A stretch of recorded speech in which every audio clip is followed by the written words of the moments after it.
Assalamualaikum warahmatullahi wabarakatuh. Sampurasun warga Jawa Barat. Dalam kesempatan ini saya ingin menerangkan prosedur tes masif COVID-19. Dirubah ya, nggak pakai kata massal. Tes masif, jadi jumlahnya banyak tapi terbatas kepada yang prioritas.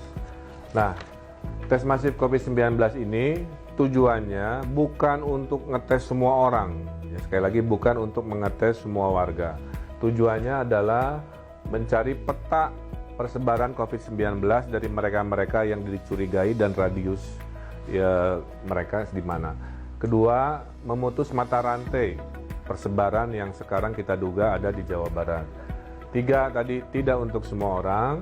Keempatnya adalah setelah itu ketahuan ada tindakan lanjutan medis. Jadi ini kira-kira ya. Jadi bukan semuanya, bukan sifatnya sensus dan lain sebagainya. Kalau kita lihat peta Jawa Barat, dari 59 hari ini yang mayoritas ada di Bodebek ya, menandakan pengetesan akan lebih banyak di zona Bogor-Bogor, Depok, Bekasi-Bekasi. Kemudian masih berikut paling banyak di Bandung Raya sesuai jumlah positif COVID-nya, yaitu Kota Bandung, Kabupaten Bandung, KBB, Cimahi, Sumedang, dan seterusnya. Nah, yang kita lakukan ini mengikuti model Korea Selatan yang dianggap paling baik. Ini dipilih Pak Presiden. Tidak ada yang namanya lockdown, ya, tapi dimasifkan tesnya. Itu Korea Selatan. Bedanya orang Korea, si opa-opanya, ahjusinya, disiplin, kira-kira begitu. Ini harus jadi tantangan kita di Jawa Barat. Nah, kalau di Korea Selatan, kita lakukan juga sama, yaitu multi opsi, ya. Opsi pertama door to door ada, kita juga. Opsi kedua dites di rumah sakit masifnya ada. Opsi ketiga drive thru. Nah, ini yang mungkin akan diterangkan lebih lanjut. Kalau kita berkaca pada Korea Selatan, yang dites itu hanya 300.000 dari 51 juta penduduk. Jadi tes masif Korea Selatan yang terbaik menurut WHO mengetesnya hanya 300.000 dari 51 juta.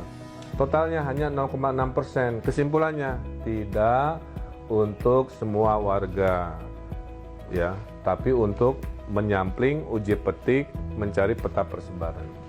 Siapakah yang boleh ikut? Ada 3 kriteria, A, B, C. A, yang resiko paling tinggi siapa? Orang dalam pemantauan ODP yang baru pulang dari luar negeri, ya, yang dicurigai punya persebaran di situ. Kedua, di zona A, di kriteria A ini adalah pasien-pasien, ya. Pasien ini nanti dites keluarganya juga, tetangga di kompleknya juga, kemudian teman-temannya juga, ya. Kemudian tenaga kesehatan yang sedang berjuang di depan untuk urusan penanganan COVID, ya. Nah, ini akan dites menggunakan door to door dan di rumah sakit. Jadi ini nggak drive thru. Kemudian B, nah, kategori B, jika Anda adalah tenaga kesehatan umum di puskesmas, di klinik, jika Anda profesinya interaksi sosialnya sangat tinggi massal, ya. Misalkan Babinsa bertemu warga banyak, Babin-Kaptimas Polri bertemu warga banyak, kemudian pedagang pasar tradisional yang interaksinya banyak, para ulama yang interaksi bersama warganya banyak dan umatnya, para pejabat publik yang berinteraksi dengan warganya banyak, petugas bandara yang bertemu dengan orang banyak, imigrasi. Inilah masuk kategori B yang akan menggunakan drive-thru.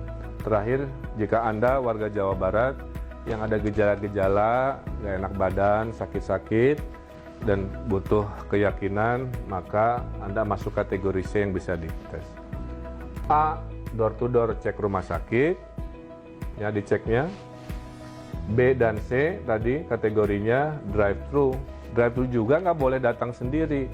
Daftarnya online via apps Picobar. Setelah daftar online, ada proses verifikasi, wawancara, keluarlah surat jadwal kapan datang. Maka yang drive-thru ini datangnya tunggu surat panggilan, apakah Selasa jam 9, apakah hari Rabu jam 1, dan lain sebagainya. Datangnya satu-satu, ada jaraknya, ya, sehingga tidak ada kerumunan penumpukan antrian, 5-10 menit dan kita putuskan langsung pulang. Jadi datang, dites sekian detik, kemudian langsung pulang. Nanti hasilnya dikirim online.